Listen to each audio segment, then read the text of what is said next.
This isn't a story I tell often.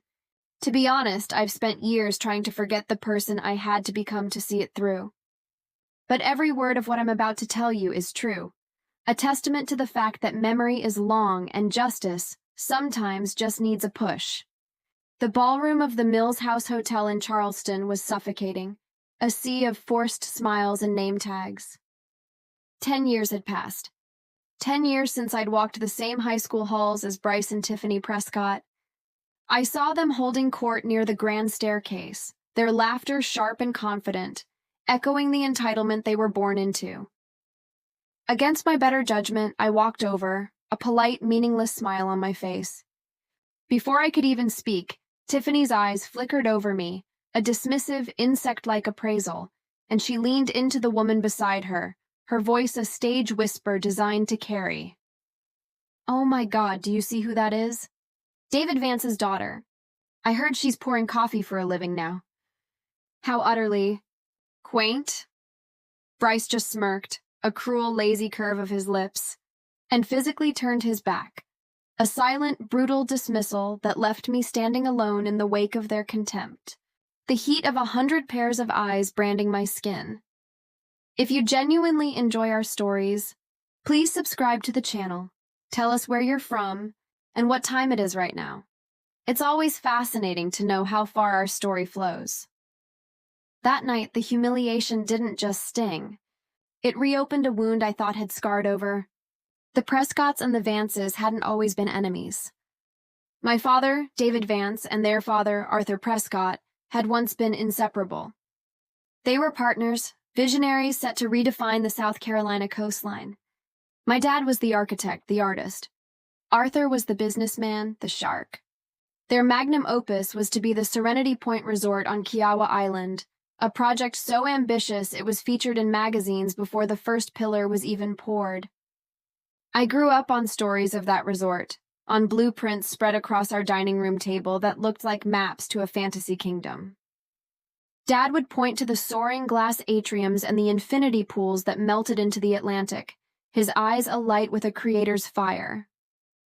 Arthur Prescott would be there, clapping my father on the back, his voice booming about legacy and dynasty. He was a constant presence in my childhood, a man who smelled of expensive cigars and ambition. Then it all imploded. The project collapsed overnight in a storm of accusations and financial ruin. The official story, the one Arthur Prescott fed to the Post and Courier, was that my father had mismanaged the funds, cut corners, and made catastrophic engineering errors. Arthur, the grieving partner, had managed to salvage his own investment, but was heartbroken over the betrayal. My father, a man who built his life on precision and integrity, was publicly crucified. We lost everything. The house in Mount Pleasant, the college funds, my mother's jewelry. Everything went to paying off the debts of a failure that wasn't his. A year later, my father's heart simply gave out. He died at 52, a man hollowed out by shame and a grief so profound he could no longer carry it. The Prescotts sent a ridiculously large wreath to the funeral. I remember watching Tiffany and Bryce standing by their father's side at the service, looking bored and uncomfortable in their expensive clothes. They never spoke to me. They just watched, as if observing the final, messy detail of a successful business transaction being tidied away. I packed up what was left of my father's life, boxes and boxes of his dreams on paper, and tried to move on. I worked 2 jobs, put myself through community college, and built a small, quiet life.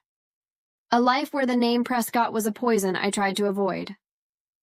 But hearing Tiffany's voice, seeing that same casual cruelty in Bryce's smirk, I realized it wasn't over. It was never over. The lie they built their kingdom on was still standing, and I was still living in its shadow. The drive home from the reunion was a blur of streetlights and rising fury. Their words echoed in my head, not just as an insult, but as a spark hitting dry tinder. It wasn't just a high school slight. It was the distilled arrogance of a family who had danced on my father's grave and then complained about the dirt on their shoes. That night I didn't sleep. I went to the attic, the air thick with the smell of old paper and dust. For the first time in a decade, I pulled out the boxes labeled Vance Prescott Architects. It was an archaeological dig into my own family's destruction. I spent the entire weekend sifting through blueprints, legal pads filled with my father's elegant, frantic script, and stacks of invoices. It was a monument to his meticulous nature. Every screw, every shipment of steel, every hour of labor was accounted for. This wasn't the work of a man cutting corners. Deep in one of the last boxes, I found it, an old scuffed leather briefcase I'd never seen before. It was locked with a 3-digit combination dial. I tried everything: birthdays, old addresses, the project number for Serenity Point. Nothing. The frustration was a physical thing, a knot in my stomach. For weeks, that briefcase sat on my coffee table, a silent rebuke. I'd stare at it while I drank my morning coffee before I left for my shift at the Daily, the coffee shop where I worked. I was becoming obsessed. Then one morning, it hit me. A memory surfaced of my father muttering to himself at his desk, shaking his head. "He's salting the concrete," he'd whispered, his voice laced with a confusion that bordered on despair. I had no idea what it meant then, and I still didn't. But it was the phrase that unlocked another memory. The combination. Not a number, but a date. The day he and my mother met, 8-1-4. The dials clicked into place. The lock sprang open with a soft, metallic sigh. The air that escaped smelled like old leather and secrets. Inside, beneath a stack of perfectly preserved architectural drawings, was a small black ledger. This wasn't a company book. The entries were handwritten, personal. And one name appeared over and over: Low Country Holdings, LLC. Beside each entry were dates and dollar amounts, funneled out of the main project account. On the last page, there was a single, heartbreaking note in my father's hand. "Arthur is bleeding us dry. He's salting the concrete. My own partner." God help me, my hands were trembling. This was it. This was the proof he never got to use. I grabbed my laptop, my fingers flying across the keys as I typed Low Country Holdings, LLC into the search bar.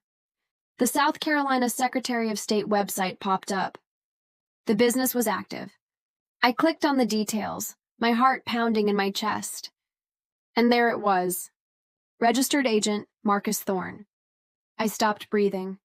Marcus Thorne wasn't just some anonymous lawyer. He was Arthur Prescott's personal attorney, his consigliere, his fixer. He was the man who had delivered a eulogy at my father's funeral, praising his passion and vision, while knowing he had helped orchestrate his ruin. The betrayal was so much deeper, so much more methodical than I had ever imagined. The next day, I drove through the historic heart of Charleston, but I wasn't seeing the wrought iron gates or the antebellum mansions. I was seeing a city branded by a thief. The Prescott name was etched into the landscape of our lives. The Prescott Wing at the Medical University of South Carolina. The Prescott Pavilion at Joe Riley Waterfront Park, where families took pictures and tourists ate ice cream. They hadn't just stolen my father's company. They'd used his money, his genius, to buy themselves a legacy, to cast themselves as the benevolent kings of Charleston. They were more than rich. They were an institution. And I was a barista with a dead man's ledger. I knew I needed help. I found a lawyer downtown, a man named Robert Peterson whose online profile said he specialized in business litigation. I sat in his plush office, the leather chair cool against my nervous skin, and laid out the story. I showed him the black ledger. He listened patiently, his face a mask of professional sympathy. When I finished, he steepled his fingers, sighed, and gave me the speech I'm sure he'd given to a dozen other hopefuls. "Ms. Vance," he began, his tone gentle but firm, "what you have here is compelling, personally. But legally, this is a ghost. The bankruptcy was over a decade ago. The records are sealed, the judgments are final." He gestured vaguely toward the window, in the direction of the towering bank buildings. "Going after the Prescott estate is not just difficult. It's financial suicide. They retain the largest law firm in the state. Their partners sit on the boards of half the charities in this city. The judges you would appear before have likely attended their galas. They are, for all intents and purposes, untouchable. He did, however, agree to pull the official bankruptcy filings for a small fee. When the documents arrived a week later, they were a masterclass in deception. Paging through them felt like reading my father's obituary, rewritten by his murderer. There were falsified materials inspection reports, signed by a contractor I'd never heard of. There were geological surveys, heavily doctored, suggesting the land at Serenity Point was unstable, a fact that had supposedly necessitated costly and project-dooming changes. Everything was supported, documented, and notarized, a perfect airtight narrative of my father's incompetence, all orchestrated by Marcus Thorne. It was hopeless. The system wasn't just rigged. The Prescotts had built the whole game. A few days later, I was flipping through a glossy local magazine at the coffee shop, and there they were. Bryce and Tiffany Prescott, smiling from the page at the annual Spoleto Festival fundraiser. The caption read, "Charleston's brightest young philanthropists, Bryce and Tiffany Prescott, continue their family's long tradition of civic leadership." I stared at their smug, perfect faces, and the hopelessness curdled into something harder, colder, rage. That evening, I went back to the attic, to the boxes that felt more like a tomb. I wasn't sure what I was looking for, maybe just a way to feel close to my dad. I found a dusty photo album from the early days of the company. And there it was, a photo of my father and Arthur Prescott, arms slung around each other, beaming with pride. They were standing in front of a car, a machine of impossible beauty. It was a 1965 Shelby GT350, raven black with twin white racing stripes, so polished it reflected the sky. It was a legend, the first true muscle car, a symbol of raw American power. I turned the photo over. In my father's neat cursive, it read, "The prize for our first big win." He insisted on keeping it. Maybe that should have been the first sign. That photograph became my North Star. The Shelby wasn't just a car. It was the first trophy Arthur had taken. It was the symbol of their partnership, twisted into a monument of his greed. I did some research. The car was a local legend. Arthur Prescott had been obsessive about it, keeping it in a climate-controlled garage at their family estate on Sullivan's Island. Since his death, Bryce would occasionally take it to exclusive car shows, a prince flaunting his inheritance. That car represented everything they had, and everything we had lost. It was the period at the end of the sentence of my family's ruin. And in that moment, a new, terrifying clarity washed over me. This wasn't about money anymore. It wasn't about getting a settlement or an apology. This was about pulling down their fraudulent legacy stone by stone until the whole corrupt edifice collapsed. This was about reclaiming my father's name. And it would end with me holding the keys to that car. The next morning, I walked into the Daily and gave my 2 weeks' notice. The decision felt like jumping off a cliff, but for the first time in my life, I wasn't afraid of falling. I went to the bank and liquidated the small portfolio of stocks my mother had left me. It wasn't much, but it was enough to start a war. I knew I couldn't do this alone. The memory of the lawyer, Peterson, and his fearful respect for the Prescotts was a warning. I needed someone who operated outside the polished corridors of Charleston law. The sympathetic paralegal from Peterson's office had, during a moment of quiet conversation, slipped me a name. "If you ever need someone who isn't afraid to get his hands dirty," she'd whispered, "call Frank Miller." Frank Miller's office was a cramped, second-story walk-up over a bait and tackle shop in Shem Creek. He was a grizzled man in his late 60s with tired eyes that missed nothing. He was a retired financial fraud investigator from the FBI, and he radiated a quiet, world-weary competence. I told him everything. I showed him the briefcase, the ledger, the doctored bankruptcy files, and the photograph of the Shelby. I didn't hold back my anger or my grief. I told him I wanted to destroy them. He listened without interruption, his expression unreadable. When I was finished, he took the little black ledger and held it with a surprising gentleness. "Your father was a careful man," he said, his voice a low gravel. "He left you a map. He agreed to take the case. I gave him nearly every dollar I had as a retainer. My one and only instruction was to follow the money, to find every crack in the Prescott Foundation." I handed him the names from the ledger: Low Country Holdings LLC and Marcus Thorne. "Start there," I said. For a month there was silence. I lived frugally, my anxiety a constant, gnawing companion. I worried I'd made a terrible mistake, that I'd thrown away my savings on a ghost hunt. Then, one rainy Tuesday, my phone rang. It was Frank.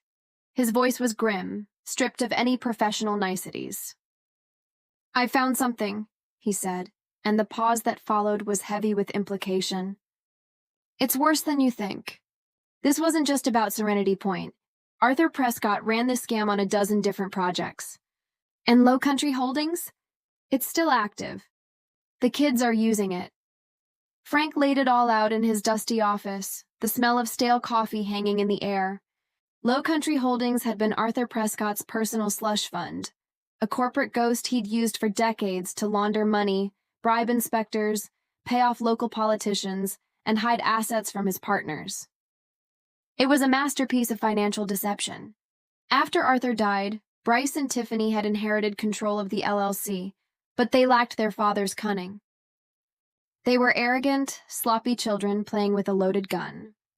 Frank had traced payments from the account to cover Tiffany's equestrian show fees, Bryce's gambling debts in Vegas, and the down payment on a new yacht. They were using this meticulously crafted tool of corporate espionage as their personal piggy bank, confident it was an impenetrable relic of their father's genius. "This is their weakness," Frank said, pointing a thick finger at a flowchart he'd drawn. "Their greed and their stupidity. This is where we break them." Guided by Frank, I took the last of my money and formed my own anonymous entity, registered in Delaware. I called it Vance Restorations. The name was a secret promise to myself. Our first move was silent, a single ripple in a vast ocean. The Prescott real estate empire, like most, was a house of cards built on leveraged debt. Frank, with his decades of experience, identified a key commercial property they owned on King Street, the heart of Charleston's shopping district. The loan on the building was held by a small regional bank in Georgia that was looking to offload some of its commercial debt portfolio. Through a series of blind trusts set up by Frank, Vance Restorations bought that debt for 60 cents on the dollar. Overnight, I became the Prescott's creditor. They had no idea. Our next target was human. Frank tracked down a man named Alan Covey, the former chief financial officer of Prescott Industries. Arthur had forced him into retirement a year before the Serenity Point collapse, replacing him with a younger, more compliant man. Covey was living a quiet life in Beaufort, bitter and forgotten. I drove down to meet him. I didn't approach him with accusations. I approached him as the daughter of a man he once respected, seeking the truth.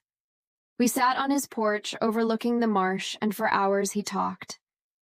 He painted a portrait of Arthur Prescott as a charming sociopath, a man who saw partners and employees as nothing more than tools. Finally, with a sigh of resignation that seemed to come from his very soul, he went inside and returned with a thumb drive. Arthur was paranoid, Covey said. He kept 2 sets of books. I made a copy of the real ones before he fired me. Insurance, I guess. It was a treasure trove of fraud.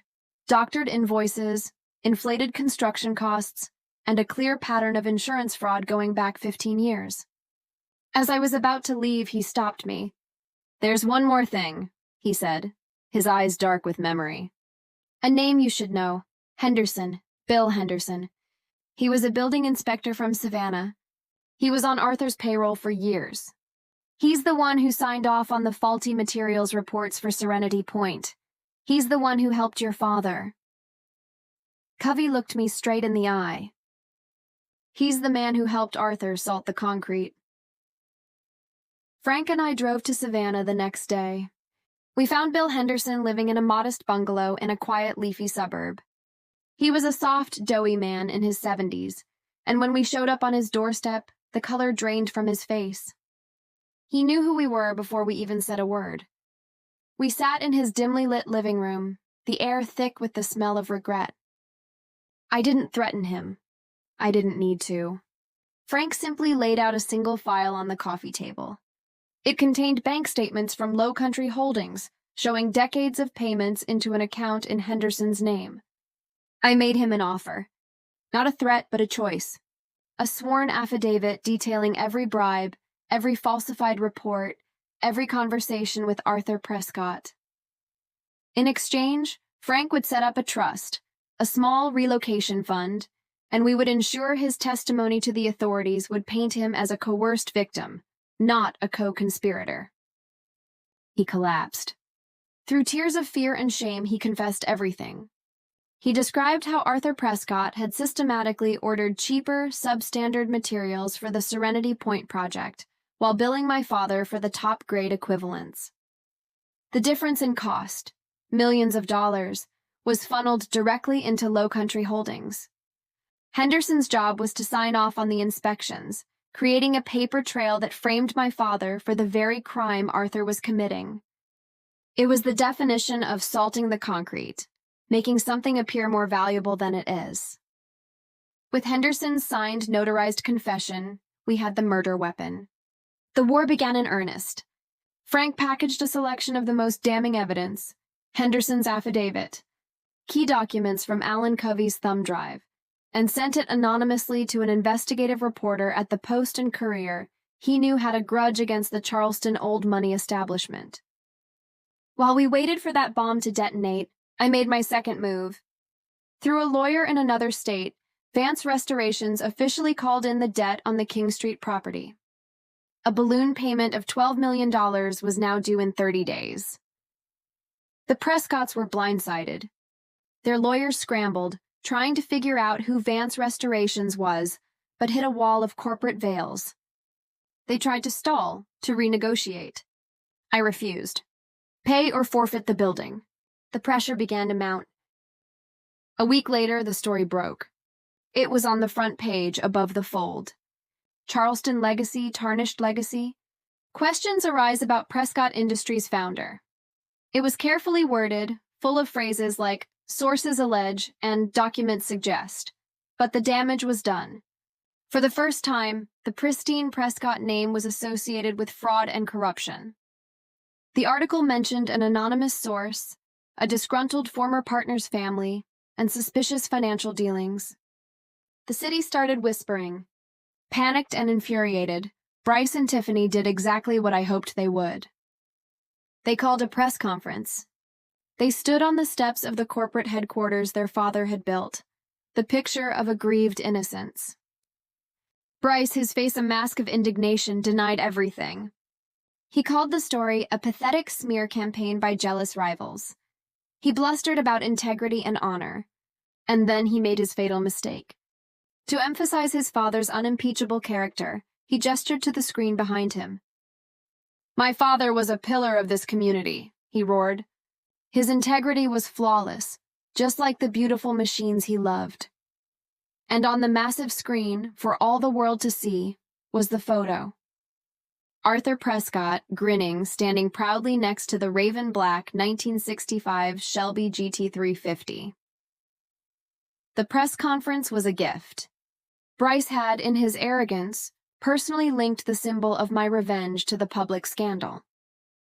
He had turned the car into a character in the drama. Now it was time for the final act. I took everything we had. Frank's complete forensic analysis of Low Country Holdings, Alan Covey's shadow ledger showing decades of insurance and tax fraud, and Henderson's sworn confession, and sent the entire package, via 3 different couriers, to the State Attorney General's office and the IRS Criminal Investigation Division. I wasn't just poking the bear anymore. I was dropping the whole beehive on its head. The government machinery began to grind, slowly at first, then with terrifying momentum. While the Prescotts were drowning in subpoenas and legal notices, I made my play for the car. As Frank had predicted, their finances were in a death spiral. With the fraud investigation going public, their lines of credit were frozen. They were bleeding money, desperate for cash to fund their legal defense. Frank got a tip from a contact in the high-end classic car world. The 1965 Shelby GT350, legally an asset of the Prescott estate, was being quietly offered for a private sale. Through a broker in Switzerland, Vance Restorations made an offer. It was obscenely high, well above market value, an all-cash deal that could close in 48 hours. They were so desperate, so blinded by the sudden influx of cash, they didn't question it. The paperwork was signed. The wire transfer went through. The car was mine. The end came swiftly.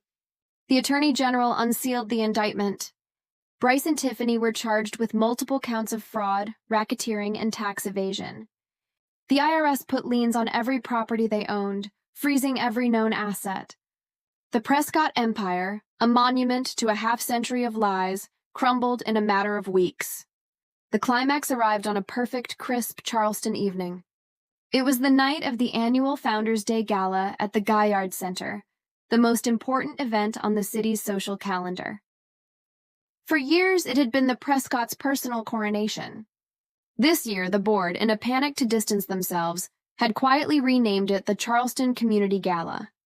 Bryce and Tiffany showed up anyway, a pathetic last-ditch attempt to project strength. I watched from across the street as they arrived. The crowd parted around them. Whispers followed in their wake. People who had fawned over them for years now stared at them with a mixture of pity and contempt, turning away to speak to someone, anyone else. They stood alone and exposed under the bright lights of the entrance. And then a sound cut through the genteel chatter of the crowd. A low, guttural rumble that grew into a ferocious roar. All heads turned.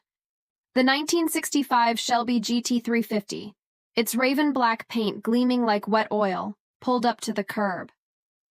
A valet, his eyes wide with awe, rushed to open the door. I stepped out. I was wearing a simple black dress, the only expensive thing I'd ever bought myself. I didn't look at them. I didn't have to. I just handed the keys to the stunned valet, smoothed the front of my dress, and walked up the steps into the gala, the warm light swallowing me whole. I left them standing on the cold pavement, shattered in the reflection of their father's stolen prize. The humiliation was a perfect silent circle. As the doors closed behind me, I glanced back. Bryce was staring, his face a canvas of disbelief, dawning horror, and finally, sickening comprehension. He knew. He finally understood who Vance Restorations was. Across the chasm of noise and light, his lips formed a single word, a silent curse swallowed by the night. You. I didn't stay at the gala. I had no interest in the champagne or the small talk. My work was done. The point had been made not with a shout, but with the purr of an engine and a quiet, confident stride. I slipped out a side door and walked the few blocks to White Point Garden. The air was cool and salty off the harbor. I found a quiet bench and sat, looking out at the dark water where Fort Sumter stood as a silent silhouette against the horizon. For so long, my life had been defined by a single, all-consuming purpose. It started as grief, sharpened into anger, and finally solidified into a cold, meticulous plan. It was never about the money. I knew I would never recover the fortune my father had lost. It was about correcting the record. It was about tearing down a monument to a lie and ensuring the truth, my father's truth, was the last thing standing. The Prescotts hadn't just built a company. They had built a reality, a narrative of civic benevolence that Charleston had bought hook, line, and sinker. I hadn't created their downfall. I had simply held up a mirror and forced them to look. My phone buzzed in my clutch. A news alert from the Post and Courier. Prescott siblings indicted on federal fraud charges. Estate assets frozen. I read the first few paragraphs, a quiet, profound satisfaction settling deep in my bones. It was over. My father had his justice. I walked back toward the Gaillard Center. The gala was still in full swing, the sounds of a live band spilling out onto the street. The valet saw me approaching and hurried to retrieve the car. A moment later, it was there, idling in front of me, a patient predator in the night, He held the door open for me. I slid into the driver's seat, the smell of old leather and gasoline filling my senses. My hands rested on the cool, worn wood of the steering wheel. The same wheel Arthur Prescott had gripped with such arrogant pride. The same wheel Bryce had held as a birthright.